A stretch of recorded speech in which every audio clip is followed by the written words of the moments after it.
pessoal voltou animado, hein, gente? Pessoal de Marília aí, como é que foi lá? Foi daquele jeito ou não? Eu falei pro pastor, nossa, já é uma responsabilidade você falar no Tadel. Mas é um privilégio falar no Tadel depois dessa moçada que foi para Marília, né? Então eu quero ver o Tadel bem animado aí, hein, gente? Quero ver vocês vibrando. Deus está aqui ou não está? Amém? Então nós vamos falar um pouquinho, compartilhar o que Deus tem falado ao nosso coração. Primeiro, eu queria honrar a vida do reverendo Osni por confiar a mim uma honra dessa de estar falando para a elite da igreja. Não é diferente, né, quando a gente está aqui falando com vocês, gente, e eu sei que é uma grande responsabilidade. Então eu agradeço pela confiança. Se não fosse pelo pastor Osni, eu não estaria aqui. E isso não é uma média, isso é uma verdade. Ele tem me ajudado muito, até nos puxões de orelha. Hoje já tomei aquele puxão de orelha de manhã cedo do reverendo. Mas isso, a palavra de Deus fala que aquele filho que ouve o conselho, né, até a repreensão e a disciplina, com amor, ele é aquele que vai agradar ao seu pai e a Deus. Amém? Eu penso nisso, que a gente tem que ter um coração pronto para ouvir.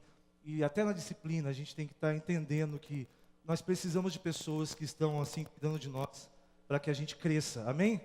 Afinal de contas, se você não quiser crescer, você precisa ter alguém, uma pessoa, uma meta. Se você não tiver um alvo, né, uma pessoa que te inspire, você de repente vai começar a simplesmente ficar contando só com a sua própria força. Então, nós temos o grande privilégio de termos como alvo Jesus. Amém? Ninguém tem um alvo tão sublime quanto o nosso. Pessoas são importantes, mas as pessoas passam. Jesus está vivo, amém? Jesus está aqui entre nós, o Espírito Santo de Deus está aqui no nosso meio.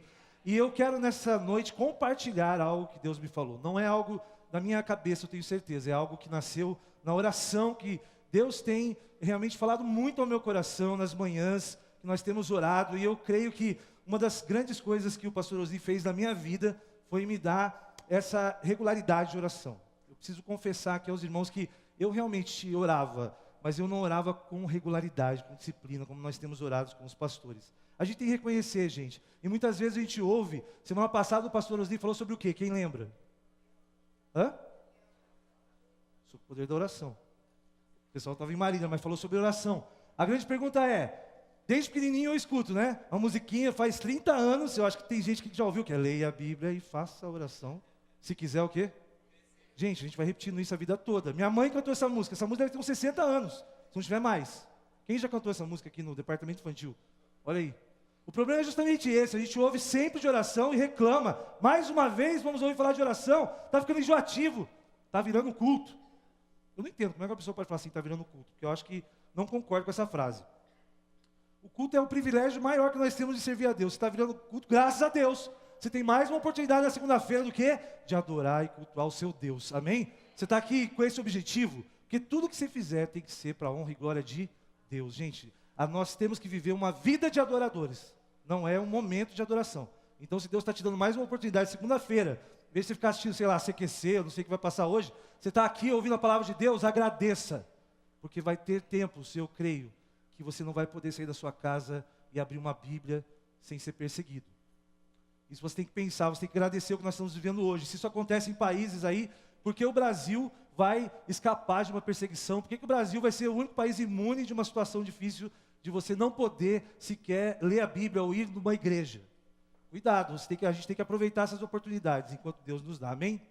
E Deus me falou sobre algo interessante, e às vezes Deus fala comigo, eu falo, mas exatamente o que o senhor quer que eu fale? E Ele me falou sobre guarda-chuva. Que estranho falar sobre líder, sobre guarda-chuva. Aí eu pedi para o André, você empresta... Você falou que ia sair de lá, né, André? O André fez de propósito, ele falou assim, eu vou sair da percussão. O André... Guarda-chuva, né? Eu não sei vocês, mas eu acho que o guarda-chuva a gente usa em momentos específicos, mas é uma coisa que não tem onde guardar direito. Pelo menos é assim que você sempre esquece, e no momento que você mais precisa, você não está com guarda-chuva, né? E é uma coisa que depois quando você está usando, mas está chovendo, você vai entrar no carro, você não sabe se vai colocar o guarda-chuva molhado no carro, e daí você acha que se molha mais, porque você tem que fechar o guarda-chuva e a porta do carro. É realmente algo, é difícil de você utilizar o guarda-chuva no momento que ele precisa ser usado. E é uma coisa que você realmente acaba te atrapalhando no empecilho. E Deus me falou sobre isso, e me deu um texto interessante de Hebreus 12, de 1 a 4, que eu queria que os irmãos lessem comigo em pé. Vamos levantar para a gente já pulou, dançou, mas vamos estar orando, lendo, né, a palavra de Deus. São 4 versículos. Eu queria que vocês lessem como um exército mesmo. Amém, gente? Gente, existem recrutas, veteranos, e existem os atiradores de elite, aqueles que são chamados para resolver, às vezes, uma guerra. Vocês são atiradores de elite? Então vamos ler, né, de maneira correta. Pode colocar aí. Vamos lá? Portanto, também nós, uma vez que estamos rodeados por tão grande nuvem, livremo-nos de tudo o que nos atrapalha e do pecado que nos envolve, e corramos com perseverança a corrida que nos é proposta, tendo os olhos fitos em Jesus, autor e consumador da nossa fé. Ele, pela alegria que lhe fora proposta, suportou a cruz, desprezando, acho que não está aparecendo ali? Desprezando a vergonha e assentando-se à direita do trono de Deus. Vamos continuar aí, pode passar o próximo. Pense bem naquele que suportou tal oposição dos pecadores contra si mesmo, para que vocês não se cansem nem se desanimem. Na luta contra o pecado, vocês ainda não resistiram até o ponto de derramar o próprio sangue. Senhor nosso Deus e Pai, em nome de Jesus, a Tua palavra, Pai, nos alerta, Senhor Deus, sempre nos ajuda, nos anima. Senhor Deus, que ela agora possa entrar em nosso coração e ir para a nossa mente através do Teu Espírito Santo, Pai, para que a gente possa aplicar aquilo que o Senhor tem para nós nesta noite. E eu peço que o Senhor tenha misericórdia da minha vida, Pai, e de cada um de nós aqui, líderes, que o Senhor possa estar derramando todo o conhecimento, a iluminação necessária, Pai, para ouvir a Tua santa voz. Em nome de Jesus, amém. Pode sentar, irmãos. O pastor Abe Uber, ele fala uma frase, você pode colocar o primeiro slide, e acho que talvez alguns slides possa ser cortado, mas acho que esse deu certo, né? Ele fala o seguinte: o espírito de fé conquista multidões, mas o espírito de amor cuida e segura essas multidões. Isso está no livro Discipulado 1 a 1. Então é muito comum você ver multidões sendo atraídas para igrejas, aí a gente tem diversos exemplos. Mas o que permanece é o amor, é isso que ele diz. E é interessante esse texto de Hebreus 12 que nós lemos, ele se refere a uma nuvem de testemunhas. E essa nuvem de testemunhas que ele está falando no capítulo 12 de Hebreus, está se referindo ao capítulo 11, que é a conhecida galeria da fé, ou dos heróis da fé. Amém, gente? Pessoas que estão naquela galeria, estão ali por motivos que a gente conhece e admira. Abraão, o pai da fé, amigo de Deus, a própria Sara, e nós vamos ouvindo esses heróis que realmente influenciaram a vida de pessoas, e até hoje nós nos espelhamos nas vidas desses homens, verdadeiros heróis da fé. O que eu tenho falado é que a gente tem que tomar cuidado, porque lá pelas tantas nós começamos a achar que esse espírito de fé é apenas para heróis. Apenas para pessoas como eles, apenas para pessoas especiais, pessoas que realmente tiveram um chamado extremamente específico e estão na palavra de Deus. Esses homens e mulheres são especiais, afinal não é a galeria dos heróis da fé? Mas nós podemos ter certeza de que esses homens, algo que eles tinham em comum conosco eram as suas falhas, amém? Líderes chamados por Deus, amigos do Senhor, homens segundo o coração dele, também eram falhos. Afinal de contas, Deus usa pessoas falhas para realizar a sua obra, amém, gente? É isso que a gente tem que entender. Se você está aqui, você já faz parte dessa grande nuvem de testemunhas. Se você crê nisso, diz amém. Porque você vai estar, aliás, o seu nome não está no livro da vida. Ainda bem que vocês estão falando amém. Já pensou assim, se você não concordar com isso? Se o seu nome não está no livro da vida, é um grande problema para você. O seu nome está no livro da vida, amém? Eu creio que esse livro vai constar o meu nome, o nome do Emerson, o nome de todas as pessoas que estão assim, do Sidney. Vai estar escrito lá, esse foi diferente, ele creu, e por isso ele fez isso, amém? Amém, eu creio nisso. Mesmo com as minhas falhas, até porque a gente pode ver as pessoas, nós conhecemos as histórias delas, e nós vemos pessoas como o Abraão, por exemplo, que acabou tomando um atalho, né, quando Deus prometeu um filho, ele acabou tendo um filho com a sua concubina, e isso deu origem a todo o povo islâmico, aí, todos os árabes, né, e depois veio o filho. Então Abraão também não teve fé suficiente e tentou tomar um outro caminho. Ele realmente deu o filho quando Deus pediu, mas Abraão, de uma forma ou de outra, fez isso. Então, o que dirá sobre pessoas que eram até promíscuas? Você está falando de Sansão. Sansão tinha grandes problemas, ele dormia com prostitutas, ele ia lá para fazer escondido, ele ia lá para os filisteus, né? É interessante, né? Líder é assim, quer fazer uma coisa escondida, vai fazer em outra cidade. Toma cuidado quem está viajando, hein? pessoal tá viajando aí, geralmente aproveita para fazer coisa. Ninguém está vendo, né? Viagem longe, né? O pessoal tem que tomar cuidado. Mas é assim, Sansão fazia isso. Ele era promíscuo. Pior de tudo, Raabe está nessa lista aqui, que era uma prostituta. Você pode até falar, o pastor está exagerando, mas por que uma prostituta está na galeria dos heróis da fé? Uma mulher, né? E ainda prostituta.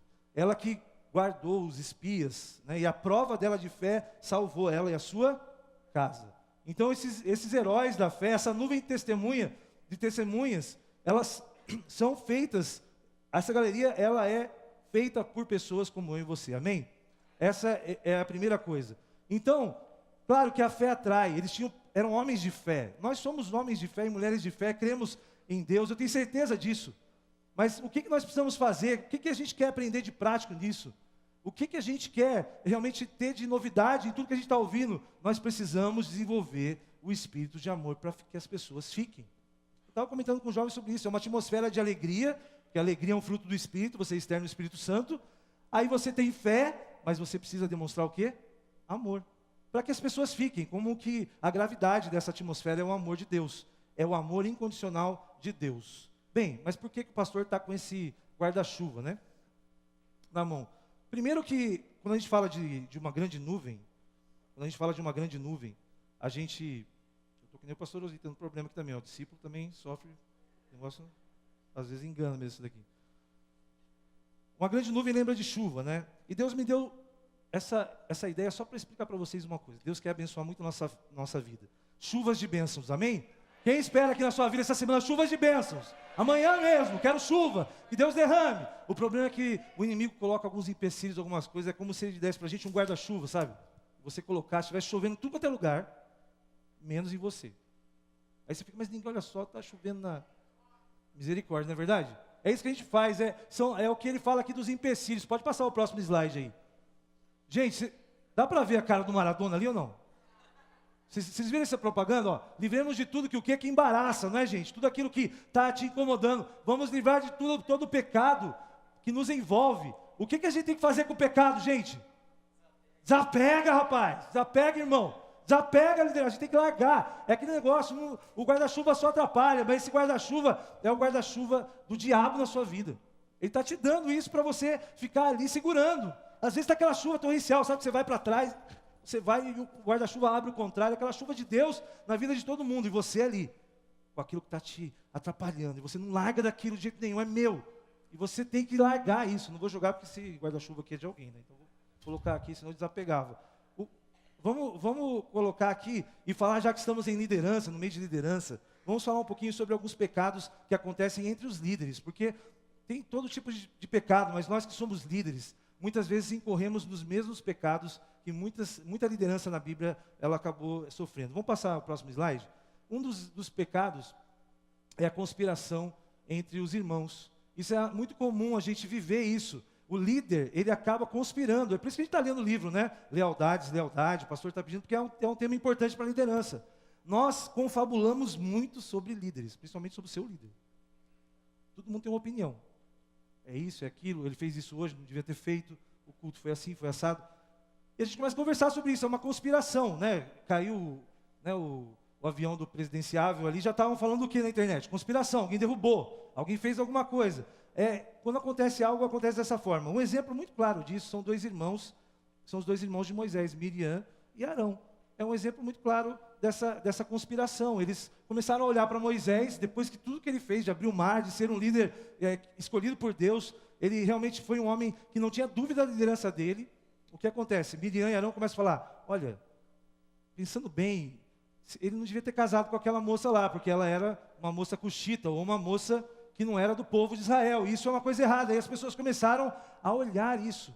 Essa conspiração, ela aconteceu e logo em seguida o Senhor foi bem rápido. Se você ver o texto lá, você vai ver que logo em seguida Deus manda já a solução para isso e fala assim, eu escolhi Moisés. Eu escolhi Moisés sendo como ele é. Eu escolhi Moisés, ele tem suas dificuldades, seus problemas, ele é o líder que está à frente do povo. Não interessa o que você pensa.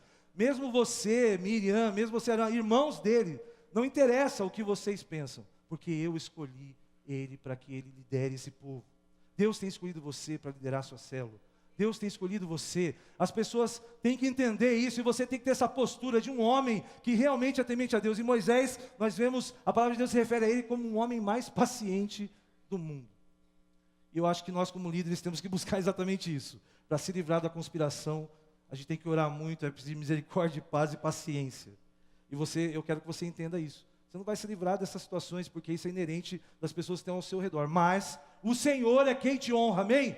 O Senhor é quem te guarda, Ele te escolheu. Se você entender que você foi escolhido por Ele, eu creio que vai mudar. E esse mecanismo não vai mais fazer efeito na sua vida. Porque enquanto você está ali, Deus está te colocando e dando o cajado na sua mão. Da sua célula, na sua mentoria. E nós como pastores do rebanho, a gente tem que entender isso. Por isso, a gente precisa tomar cuidado, porque esse é um dos pecados da liderança. A gente tem que se livrar disso, desapegar mesmo. Pode passar o próximo slide do Maradona, ele continua ali. Outro problema sério do povo de Deus, o problema que acaba acontecendo conosco, que a gente precisa tomar muito cuidado com essa situação que sempre está no nosso meio, que é o que? Murmuração e reclamação. Isso aí é uma qualidade do povo de Deus. Qualidade do povo de Deus, né? É uma característica do povo de Deus. Se você vê, o pecado que atrapalhou o povo de conquistar as coisas foi principalmente a murmuração. A gente fala muitas vezes isso, mas também a gente não falou sobre oração também, semana passada? A gente não falou sobre essa situação, o pastor não falou aqui? Minha pergunta é, quem orou todo dia, meia hora, levanta a mão. É para chorar.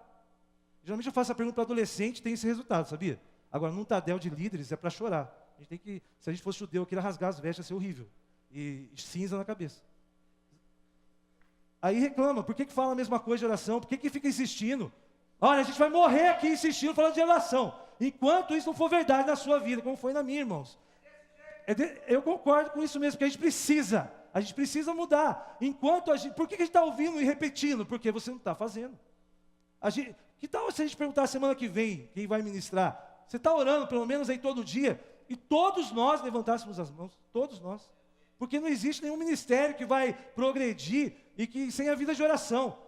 Quanto maior o seu ministério, maior a sua vida de oração. Falava Benihim sobre isso. Então a gente reclama de tudo, até porque está falando demais de oração. Quer parar de ouvir sobre oração? Ore. É isso que tem que fazer, começa a orar. A gente vai ver isso daqui lotado, galeria de líder. Eu estou orando no sábado aqui para os jovens, é galeria cheia de jovens. Mas para isso tem que orar todos os dias, multidões. É o que nós queremos. Agora, sem amor, como a gente vai cuidar? A gente tem que desapegar, gente, largar. Desapega a liderança. Murmuração, para de reclamar. A gente tem que parar com isso. A gente reclama de tudo. Está sol, pede chuva, está chuva porque é sol. A gente é assim, a gente quer, a gente não está satisfeito com nada. E a gente começa a colocar a responsabilidade no líder. É o líder. A minha célula está ruim, mas estão reclamando. Você já sabe que você é um escolhido de Deus, você tem que orar. Isso vai falar pela oração. Não foi Moisés que resolveu a situação da conspiração, foi Deus. Amém, gente? Deus falou assim, eu escolhi, pode parar. Agora você tem falhas, ele também tinha, Moisés, e a gente já falou das falhas desse povo. Pode colocar o próximo. O que a gente precisa aprender, um princípio pelo menos, para a gente entender como lidar como líder com essas situações. Conspiração contra a sua vida, reclamações. E assim, eu creio que a gente precisa... Como que a gente lida com o líder, né? O seu líder. O meu líder é o pastor Osni, nós temos mentores que somos líderes deles. Como lidar com isso, com essa situação? Primeira coisa, esse princípio pode colocar de volta, guardar o coração. É muito importante isso. A gente vê isso aqui, um exemplo muito claro em Maria, mãe de Jesus. Lá em Lucas 2, 50 e 51, ela começa a ver, Jesus acaba de falar com os doutores ali no templo, ele era um garoto, e ela fala, ô Jesus, moleque, estou aqui te procurando há 2 dias, mas você faz isso comigo, com seu pai, a gente está aqui se procurando vocês. Jesus vira, o que é isso? Como assim? Estou na casa do meu pai. E Maria, e como que, pensa bem no caso de Maria, ficar dando sermão no Filho de Deus. Difícil, né, gente? Você ia conseguir fazer isso? O anjo veio e falou que é filho de Deus. Você já pensou? Mas às vezes a mãe está nervosa, ficou 2 dias procurando, cadê o filho? Chegou, foi dar um sermão no Filho de Deus. Você está fazendo aqui, Jesus, como é que você faz isso comigo? Jesus pega e olha para ela, imagina a cara de Jesus. Gente, se o Filho de Deus olhasse para você e falasse você ia tremer na base. Maria aconteceu a mesma coisa. Jesus é filho de Deus desde que nasceu. E ele falou que estou na casa do meu pai. Então você tem que entender isso. E a palavra de Deus fala, sabe o que Maria fez? Ela não deu 3 sentadas em Jesus, não. Jesus não precisava levar sentado. Ele lembrou disso. O que ela fez? Guardou isso no seu coração. Porque não se fala com pessoas acima de você, com autoridade acima de você, não se discute. Você tem que deixar Deus cuidar disso. O nosso erro é esse, a gente quer tratar o nosso líder. o nosso líder não é tratado por nós, gente. O nosso líder é tratado por Deus. E ai daquele que cai na mão do Deus Altíssimo. Então nós como líderes temos que entender que também quando Deus cuidar de nós, não vai ser fácil. Mas o que Deus está querendo dizer para nós nessa noite, eu creio o Espírito Santo dele, é que você precisa entender que o seu líder precisa ser tratado por Deus. Se ele está aqui, ele é o anjo dessa igreja, ele é o seu pastor, ele é o seu mentor. Hoje é o que Deus colocou na sua vida. Amém? Se você crê nisso, você vai começar a desenvolver a lealdade naturalmente. E você vai começar a olhar os lados que são positivos. Afinal, Moisés tinha um problema, mas ele era muito paciente. E assim, todos os homens de Deus tinham características assim. E nós devemos começar a ver as coisas boas das pessoas. Amém, gente? Faça como Maria. Use esse princípio. Guarde no seu coração. Ore. Coloque para o Senhor. Deus, não concordei com isso, mas não abra a sua boca. Eu quero publicamente pedir perdão. Talvez, pelo menos se isso for visto, mas muitas vezes a gente acaba complementando um assunto. A pessoa vem falar alguma coisa do seu líder, você não está querendo falar mal dele, mas eu concordo com você, ou aquele acrescentada que você dá, que você devia falar assim, não gente, não vamos falar sobre isso. Acho que você quer falar, vai falar direto com a pessoa. A gente não consegue às vezes fazer isso. Então muitas vezes eu acho que você acaba sendo desleal sem nem perceber isso. E a gente precisa tomar muito cuidado, porque a lealdade muitas vezes não se percebe, mas ela está ali, é a raiz do nosso coração. Ela está embutida na nossa atitude. Então, toma muito cuidado em não criticar os nossos líderes para ninguém. Se você tem alguma coisa para falar, fale com o seu líder. Amém, gente? É isso que a gente tem que fazer. Esse é o segredo da sua liderança. Você não quer também que seus líderes de célula sejam leais a você? Você não quer que eles venham toda reunião, que eles admirem você, entendam o seu sacrifício, o que você tem feito, vejam em você um homem e uma mulher de Deus?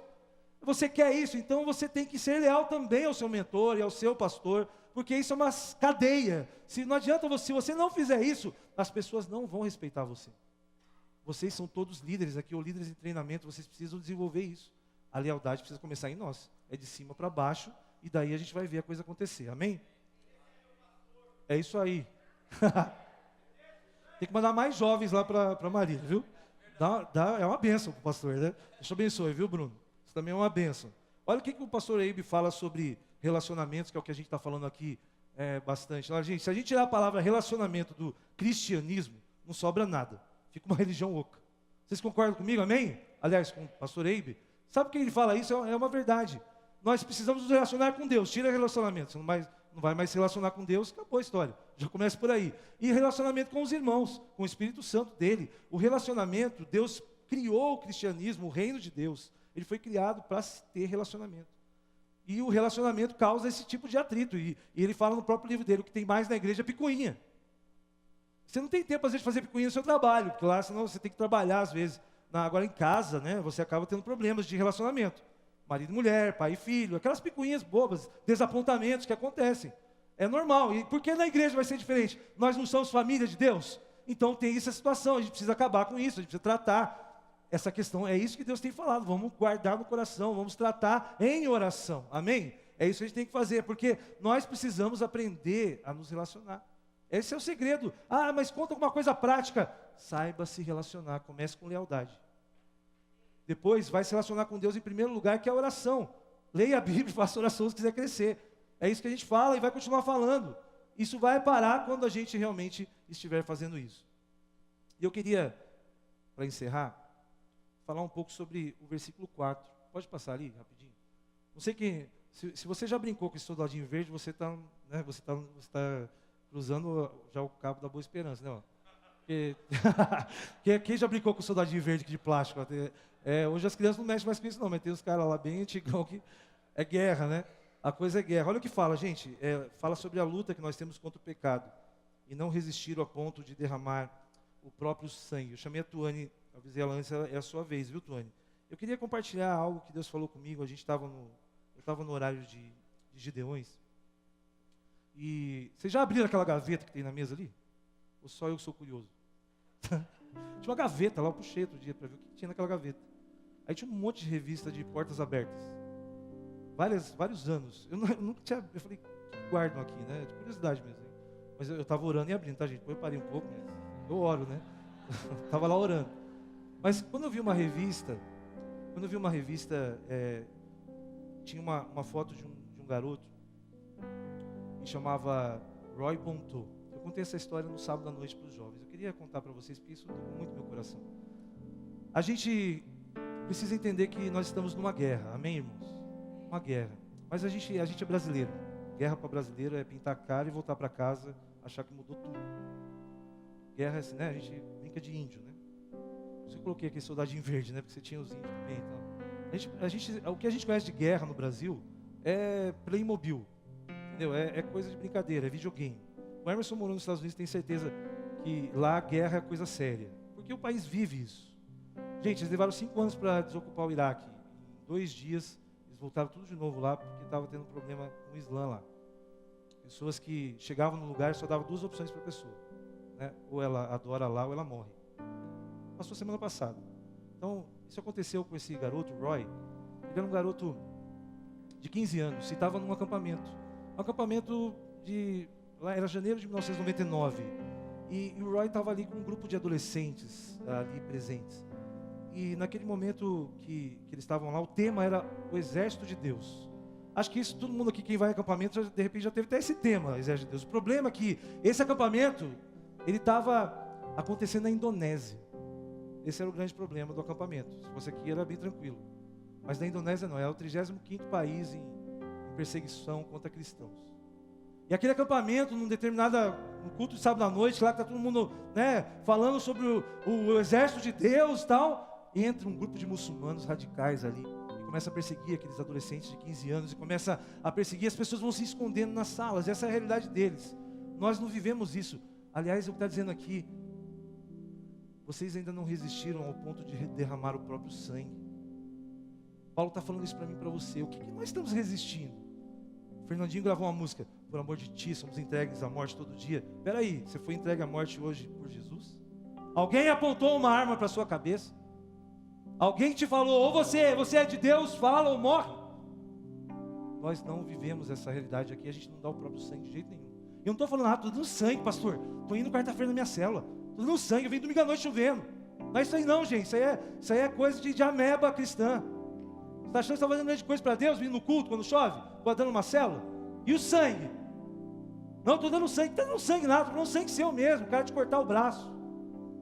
O Roy estava lá naquele acampamento sobre o exército de Deus.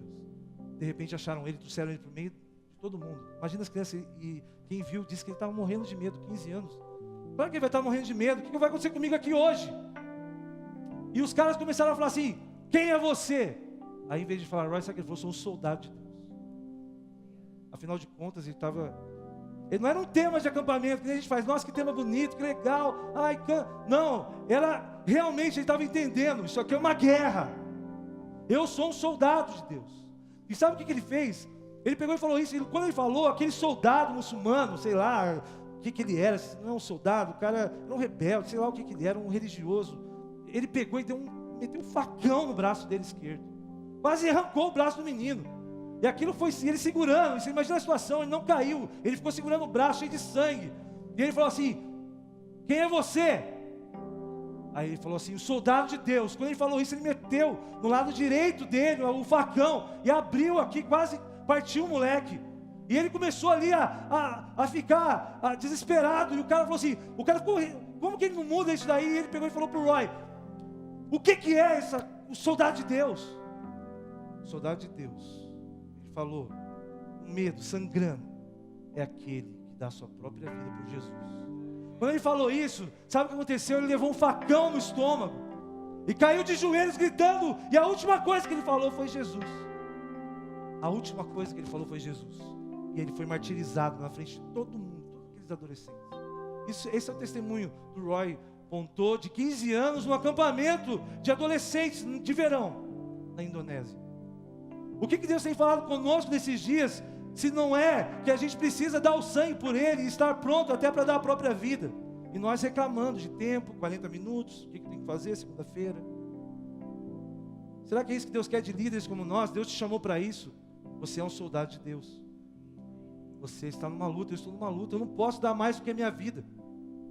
Você tem que agradecer a Deus por você estar aqui hoje, porque tem um líder, um pastor que quer que você tenha mais experiência com Deus, porque um dia vai ser preciso.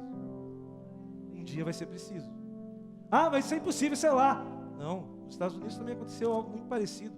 O massacre de Columbine foi também Perguntava para os garotos americanos lá, you are a Jesus freak, você é um louco por Jesus. Antes o cara dava tiro na cabeça deles. Não fala isso, mas aconteceu, era uma coisa religiosa. As pessoas não falam tudo que acontece, mas isso aconteceu nos Estados Unidos, que é um país de primeiro mundo.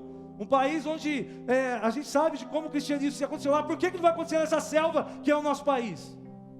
A gente não sabe o que vai acontecer aqui, a gente não sabe o que vai acontecer para os nossos filhos, para essa geração que a gente ama tanto. E eu tenho colocado para eles o que é dar a vida para Jesus aqui no Brasil. Será que é pedir muito você estar numa célula? Será que é pedir muito você cuidar de alguém, discipular? 1, 2, 3, 4. Será que é muito isso? Cuidado, porque você não deu o seu próprio sangue, nem eu. Mas um dia pode ser preciso. Coloque-se de pé. Eu queria que você, nesta noite, fizesse... Pode colocar a última imagem. O que Deus quer para a sua vida e para a minha vida é isso daí, ó, sabe? Não é ficar com guarda-chuva, sabe, do inimigo ali e não querendo ser abençoado. Deus quer te abençoar, amém? Deus quer me abençoar. Deus quer que o seu chamado, se você realizar a sua obra de Deus com todo o seu afinco, com prioridade, buscar em primeiro lugar o reino de Deus, todas as coisas vão ser acrescentadas. Você vai dançar na chuva, entendeu? Você não vai ficar pedindo bênção. Deus está derramando sobre a igreja bênçãos. Sobre nós aqui, se você ver, eu tenho certeza, Deus está derramando sobre nós autoridade, vontade de orar. Deus quer isso na nossa vida, não pode ser outra coisa. Então eu queria que você fechasse os olhos e você, como líder, estivesse colocando a sua vida diante de Deus. A minha vida também está diante de Deus. E você comece a clamar pelas pessoas que realmente hoje estão presas, ou estão sofrendo ameaças, ou perderam a vida como Roy e sua família. E você entende e coloca, Senhor, perdão, porque nós temos que ouvir isso e pedir perdão. Oh Deus, misericórdia na nossa vida, Pai. Jesus.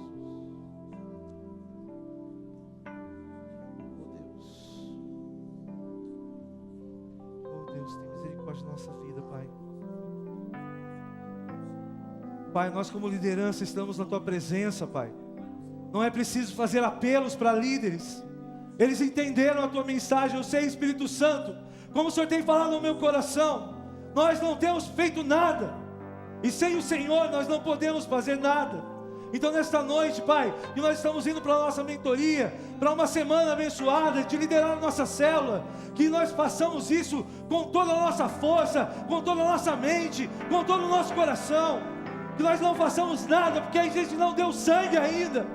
E nós oramos, Pai, para que nós possamos ter essa firmeza desse garoto de 15 anos, de poder mostrar realmente o que é amar o Senhor, o que é ser chamado pelo Senhor. Pai, nós pedimos que o Senhor derrame sobre nós essa fé, essa alegria, esse poder que vem do Senhor, mas acima de tudo amor pelas pessoas, uns pelos outros, para que a gente deixe, Pai, essas situações, reclamações, murmurações, conspirações.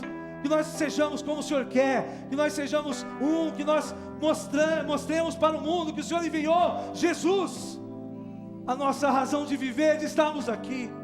Deus, capacita essa liderança em nome de Jesus, para essa grande obra de multidões que estarão sendo alcançadas, e nós declaramos agora em nome de Jesus: norte, você não pode reter os filhos de Deus que estão presos, e nós dizemos: devolve. Sul, nós pedimos para que eles sejam liberados, todas as pessoas presas venham para o centro da vontade de Deus. Leste, oeste dessa cidade, libera os seus filhos, que eles venham para o centro da vontade de Deus, que eles venham para a igreja presbiteriana central de Londrina, em nome de Jesus. Nós declaramos isso em fé, Pai, e fazemos isso como Teu exército. Nos dá essa certeza sempre, Pai, em nome de Jesus. Nos abençoa, é o que nós Te pedimos em o nome de Jesus. Amém.